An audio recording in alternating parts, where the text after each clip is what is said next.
And I just wanted to also say again that, or not again, but to come in from a large overview of the blessing of being a human being. When I did a retreat with U Pandita, who is one of the direct lineage holders of Mahasi Sayadaw, he spent the first 3 nights talking about the Deva realms. Like in the Buddhist cosmology, there are these different realms, and one of the realms is the Deva realms. And in the Deva realms and in the God realms, there is a tremendous amount of delight. And he would just spend a lot of time talking about the delight, the sensual delight of these different realms. And everything was lovely. The smells and the tastes of the food, and the houses were very beautiful, and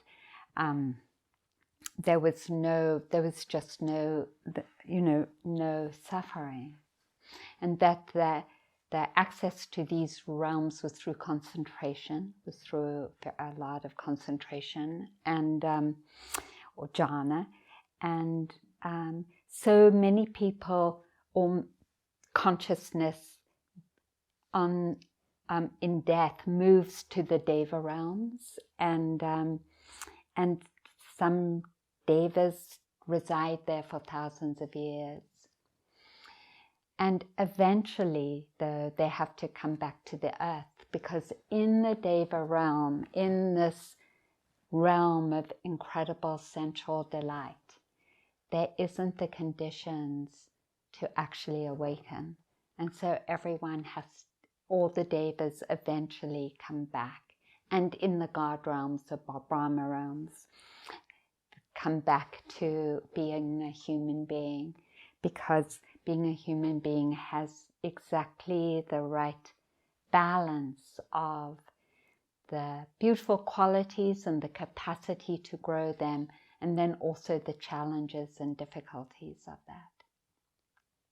And so there is something very honorable in when we consider all the different realms. There's something quite honorable about each of us in our struggle, because it is the struggle that becomes the conditions for awakening. And sometimes, it's so easy to think that there's something wrong with the struggle in some way. But according to the Buddha, and really according to all those who are fully awakened, they are all, from all the different realms, are clear that this is the realm. This is the realm to awaken. And then that awakening process can be described very simply, and this is what the Buddha says. Before I say that, there are many gateways, and I'm going to talk about that. For the awakening process, this is one of them. And this, practitioners, is the noble truth of the cessation of dukkha, the cessation of suffering. This remainderless fading and cessation, renunciation and relinquishment, release and letting go of craving, of covetousness and of delusion. That's what is said in the Samyutta Nikaya 56. And then in this renunciation, this relinquishment, this release, and this letting go of craving is this peace, this exquisite peace, this highest happiness, this unsurpassed happiness.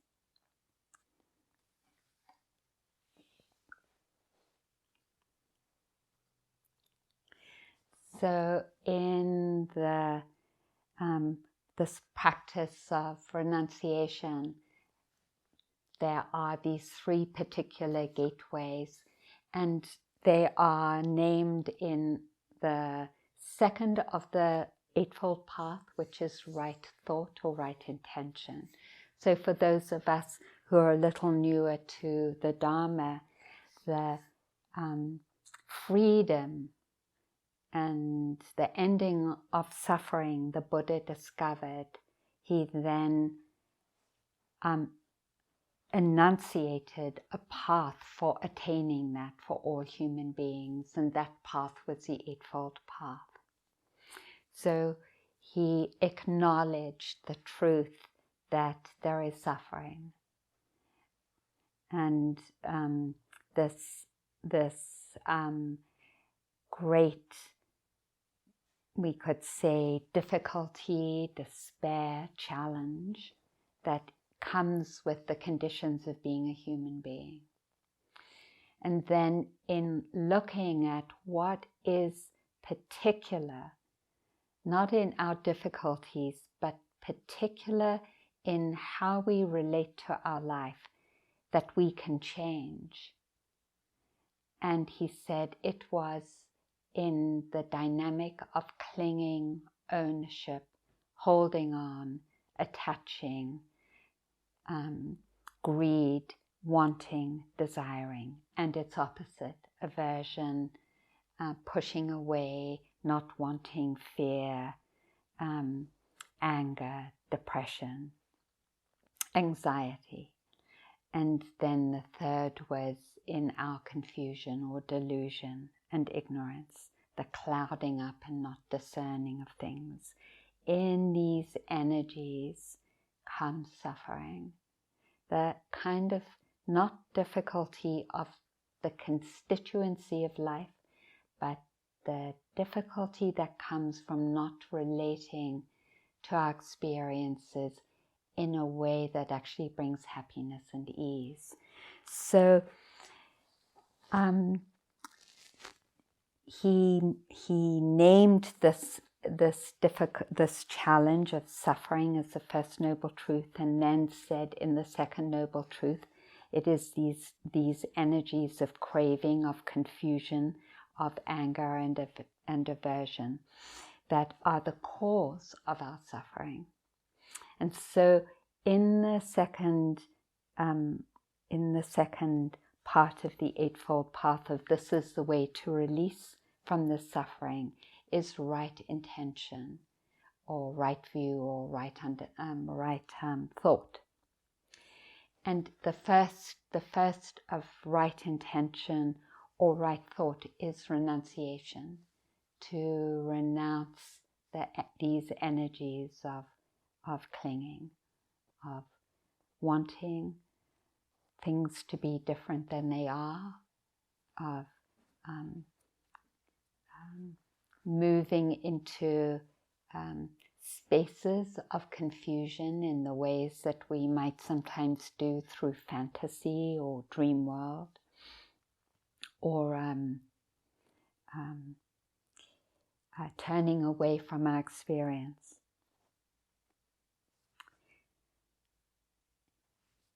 So there's renunciation of clinging.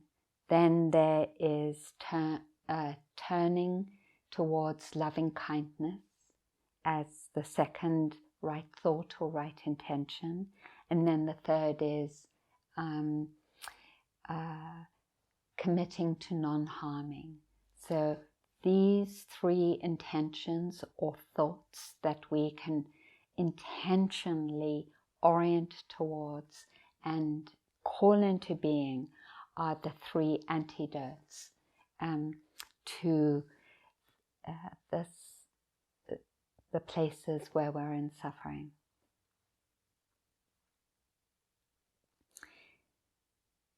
Renunciation is something that covers all three, and it is said that all three are living inside of us. This wanting, this not wanting, and this confusion, all three energies live inside of us and are part of every human being who's born into the world. And that one is predominant for each of us. So if we find ourselves in general having thoughts of criticism, judgment, anger, aversion, fear, of energies in response to life, then we are considered an aversive personality. And if we have thoughts of wanting, of seeing what's desirable, of wanting to claim what's desirable, of clinging and craving, then it's called the greedy personality. And if we have thoughts and energies of like confusion, what's going on, of not really being able to discern what's happening, then we have the deluded personality. And it's said that everyone has one of these as a predominant energy, although we have all three. And that renunciation is then the invitation, the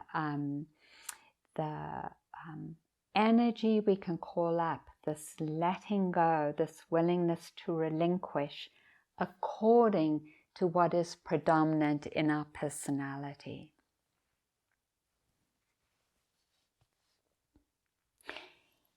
It's said that for those of us who have who find ourselves in moments of wanting, that and clinging, like I have to have this, then the antidote is considering impermanence. Like, whatever I want, I know that things are going to change, that the nature and the constituency of life itself is that things are going to change. And so, given that understanding of impermanence, can that help me relinquish what I feel so compelled to have and want? And if we happen to feel ourselves caught in aversion or fear or hatred, then the invitation is to move to loving kindness as the antidote. So to turn towards caring for ourselves and for other beings. And then if we have moments of confusion, like I don't know what the hell is going on, I can't discern it, then the antidote is non-harming, to turn clearly towards trying to discern what is harming and what is the ending of harming, and particularly the 5 precepts of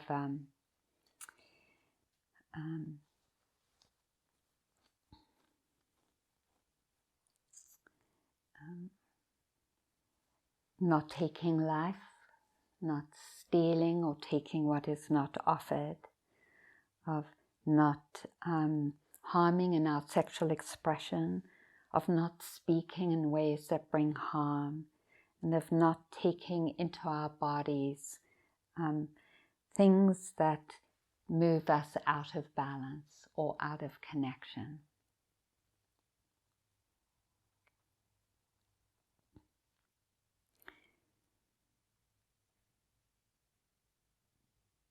It is said that we can grow this renunciation by practicing with very small things.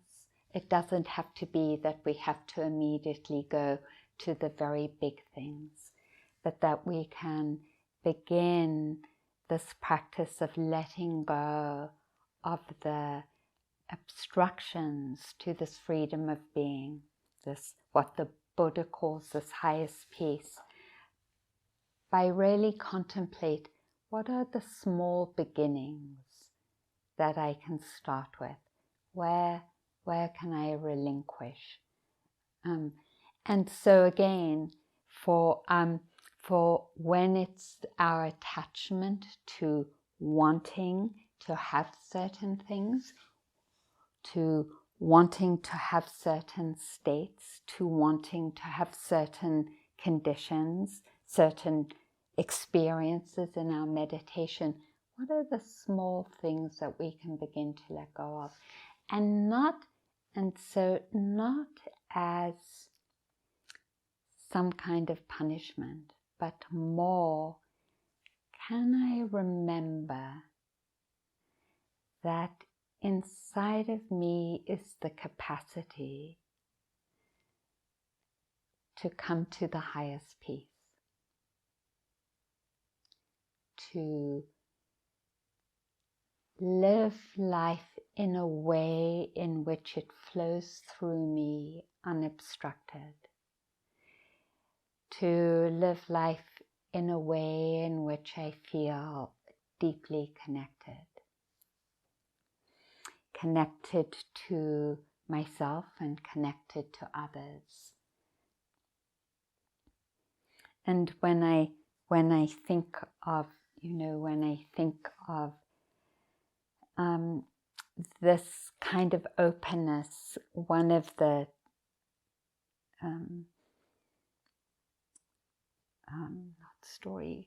sharings that I heard when I was at a retreat by Sokni Rinpoche was about his father, who was acknowledged as an arahant or a fully awakened being. And Sokni talked about Nyosho Khenpe Rinpoche was the father, and so Sokni talked about how it was clear that his father was dying, and so all the sons, there were 5 of them, I think, four sons, came to be by the father's side, and how they kept saying the equivalent of, "Dad, you have, rest," because there was a long line of people that were waiting to interview with him, because he was considered a master. And when I studied in Sokni Rinpoche's monastery, there was always a long line of people waiting to interview with him. And that when I had my interview, I would come in, and some of us were in the living room and waiting, and then some of us were outside waiting. And so that is, it wasn't like now where you could go online and like click or call. You just turned up, and many of the people waiting to see Sokni were people who just climbed over the mountains from Tibet and had just arrived there in his house. So a long month's journey. So there was in his father's house this long line of people, and here were his sons saying, "Relax, you need to rest in this process." And his father was like, no, I want to see the next person in the line. And in that no, this isn't about me. This is about that flow of life when it's free, that then just comes into service and wanting to serve others and caring for others. There isn't any of that sense of self-centeredness of, no, my life is separate and apart, kind of. Not that of course we need to take care of ourselves, but in the freedom of being of, no, I want to serve, I want to support these people in line. And so it was at some point when he, after seeing one person and then another and another person, that he said, now I need to, sit on my bed and rest. And in that resting, just moved into another realm, left his body. And there's something about that just feels so beautiful, as an expression of the possibility of when we're released from our own self-centeredness, not caring, but self-centeredness, that kind of tightness that we're living with. And there is this free flow in the service of life. That calling that we all feel to be in that free flow of caring and loving that is oriented always toward creating the good conditions, wholesome conditions, and supportive conditions, that interrelatedness with life, that is our deepest calling. And it's hard to remember that, and it's hard to keep that sometimes alive in our life. And in the practice of renunciation, the Buddha is like calling us to that remembering, to carry the moments when we have experienced non-greed, to recall our generosity, to recall, here are moments when we gave freely, when we offered in this wish to support someone, to create the conditions of delight for someone, to care and love someone in the giving, that there is, that in these moments of generosity we can contemplate, and the Buddha asks us to contemplate those moments where there isn't greed and clinging, and that beautiful expression, not only as that expression in itself, but as a reflection of this capacity of the flow of life in giving, and to remember it and support it and nourish it through our contemplation as an acknowledgement of our capacity for liberation, for this fuller, freer flow that's possible. So it's said that, I think I mentioned that yesterday, that if we think of a camera and the aperture on a camera, and that sometimes the aperture is closed, so there's just a tiny little bit of light. Is that true? I don't know, but maybe I've got the simile wrong. And what happens when the aperture is fully opened and there's this full flow? And so we have moments of, generosity, this little flow of generosity, and then when we keep supporting it and nourishing it as non-clinging, comes this incredible flow. So acknowledging the moments of our generosity as the condition for relinquishing the holding on and the tightness. Because if we so there's that, and then in the places of holding on and being attached to things or to sensual pleasures, there's also the other condition for the freedom of clinging, which is to turn to the suffering of them, to not be scared to experience the suffering of the holding on in our hearts and minds, because it is in the acknowledgement of that suffering that we get to learn it, that we get to discern the suffering of the suffering. And in that discernment, it's like, it's like we know it and we know it and we know it and we know it, and then something in that knowing, it's like this closed door that opens, and it's like, oh, right, this is it. And in that kind of opening of the door of the knowing of suffering, something begins to dissolve. It dissolves. That that holding and that clinging begins to dissolve. So there are these two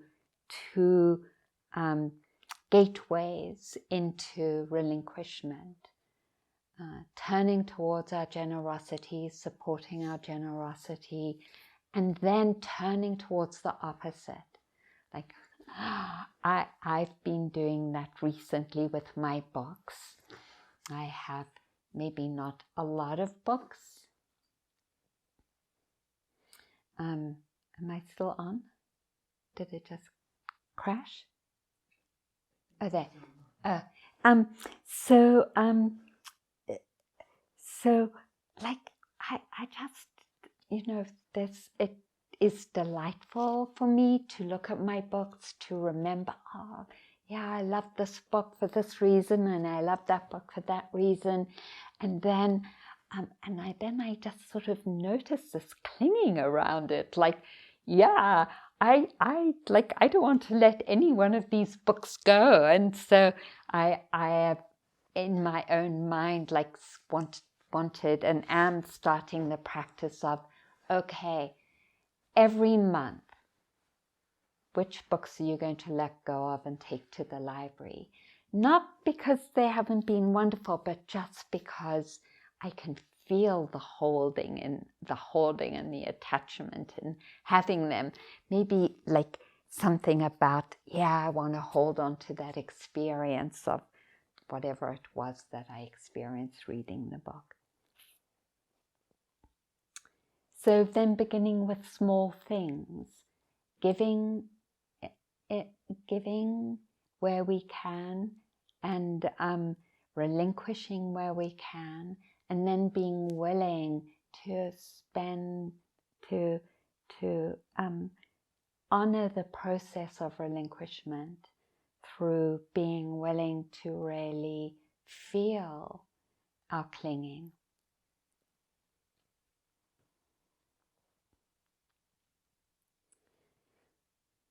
The Buddha talks about or offers the teaching of relinquishment when a very, very, very beautiful courtesan wanted to come to the Buddha and like show off her beauty. She was, very, very, very beautiful. And the Buddha also saw that there was an opening for awakening.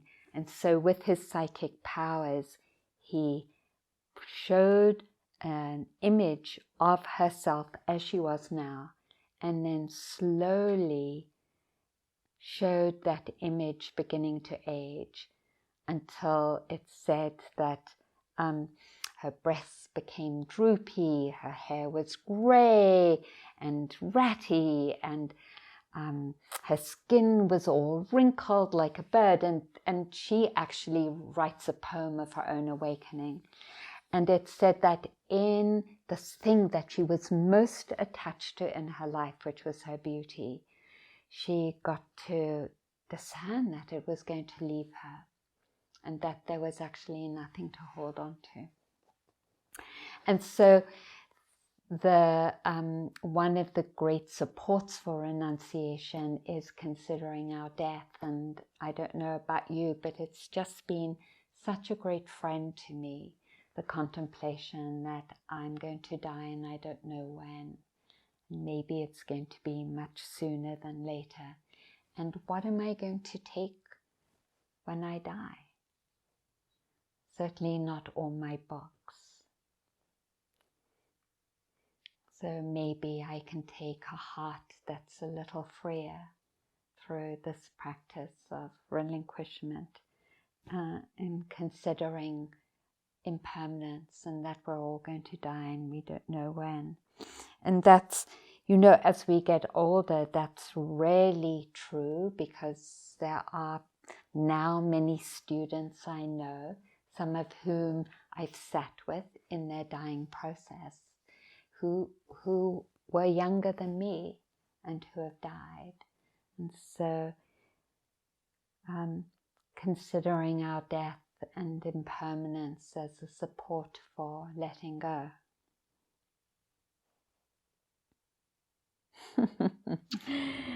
So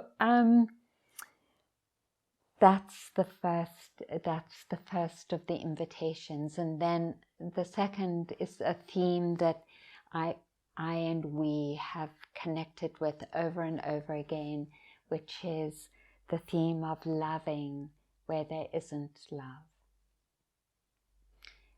of turning towards the practice of loving kindness where there is self-recrimination or judgment, shame or blame, fear or anxiety, and understanding these energies as the invitation for love.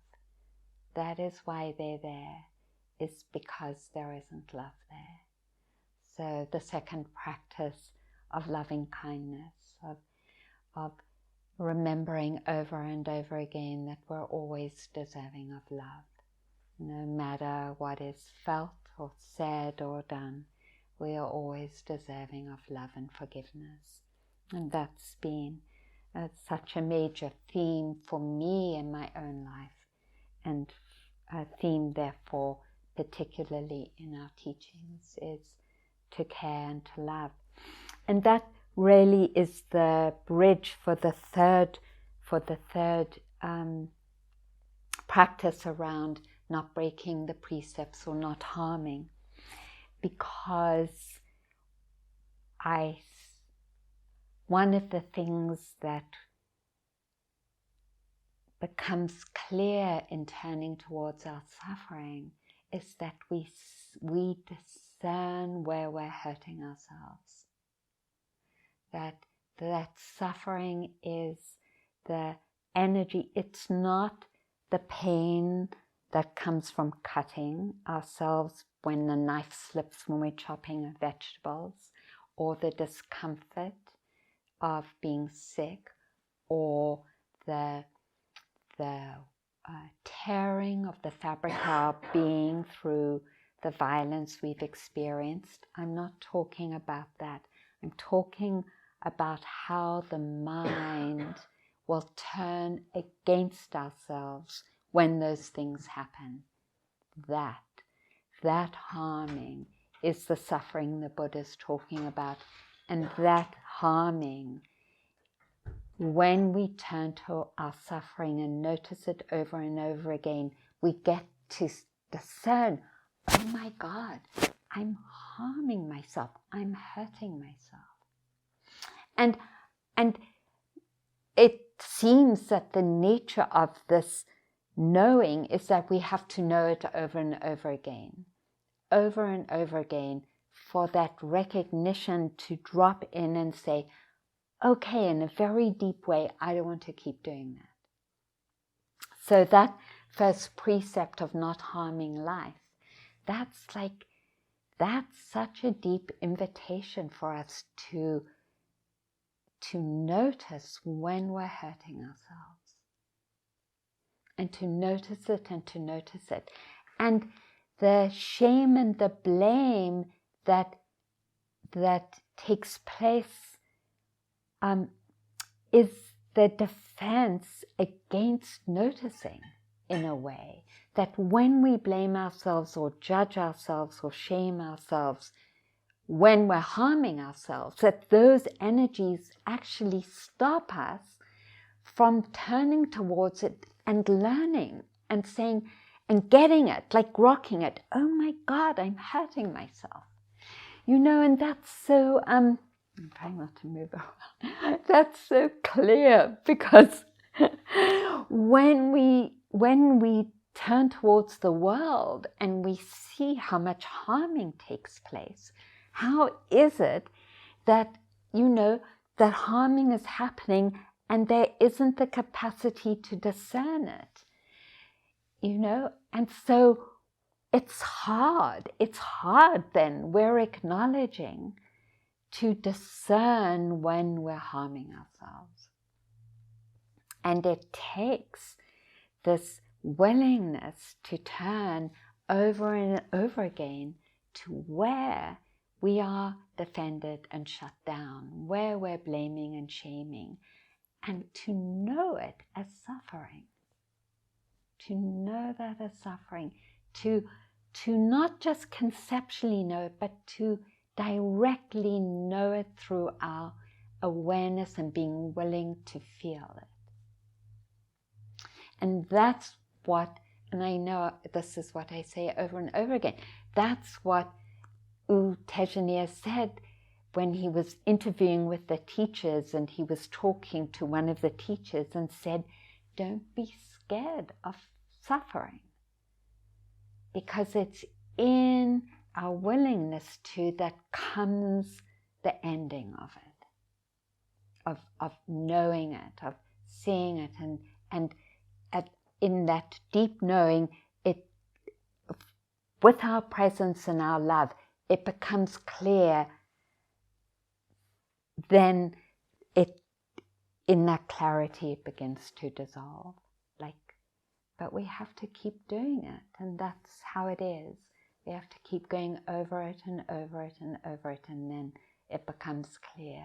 Oh, okay, this is my suffering, and I'm willing to endure it, to be patient with it, right? I'm willing to call in my forbearance, like the gadflies and the mosquitoes. I'm willing to have forbearance because I know that if I hang out with it, and this is what the Buddha says, if I hang out with it, knowing it, that it will come to an end, that the insight will come. And so part of the third part of the non-harming is not beginning to see, oh, I'm harming myself. That commitment to non-harming. And I'm deeply committed to not harming myself because I've been hurt. And I know how awful it is to be hurt.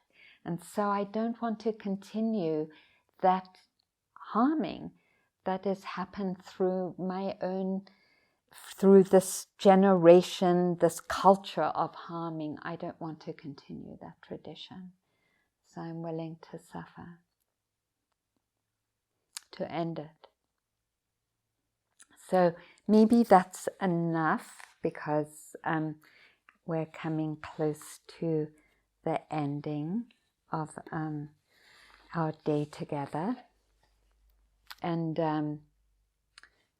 I would love to read, if I brought it, I might not, yeah, I'd love to read this poem to end. But hang on, let me take a moment to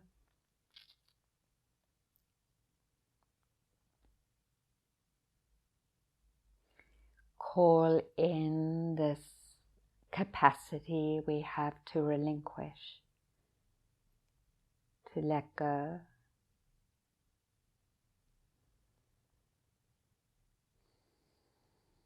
to open, to surrender,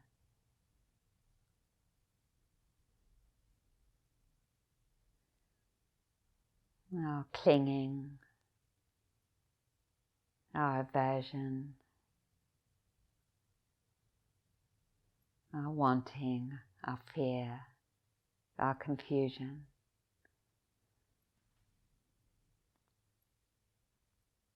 May it grow.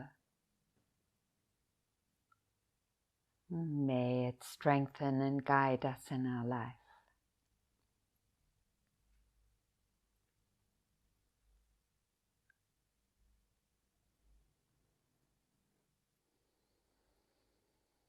May it bless us.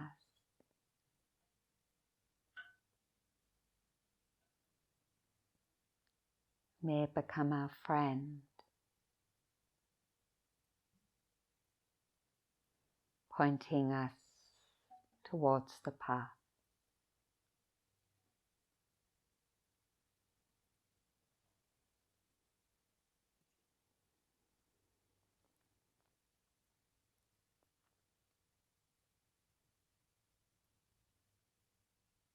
May we recognize it whenever it's alive and present in our lives,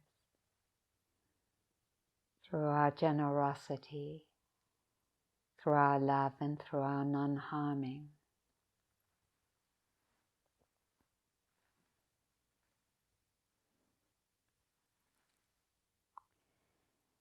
May we be gentle and not insist on relinquishment and renunciation. May we be gentle with ourselves.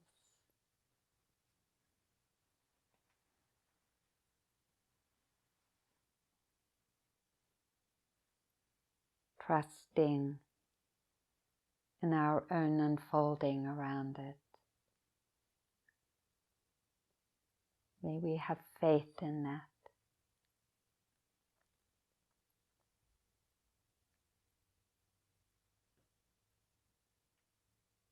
May we respect where we are.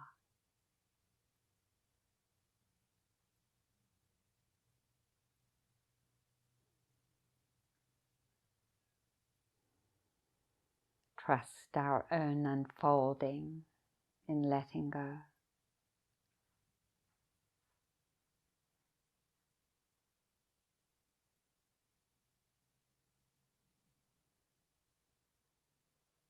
May we come to ease in this way.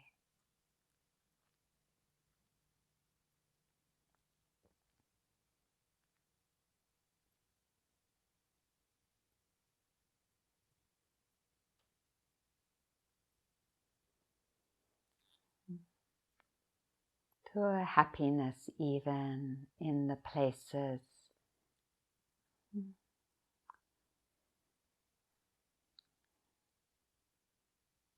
and imperfections that haven't resolved.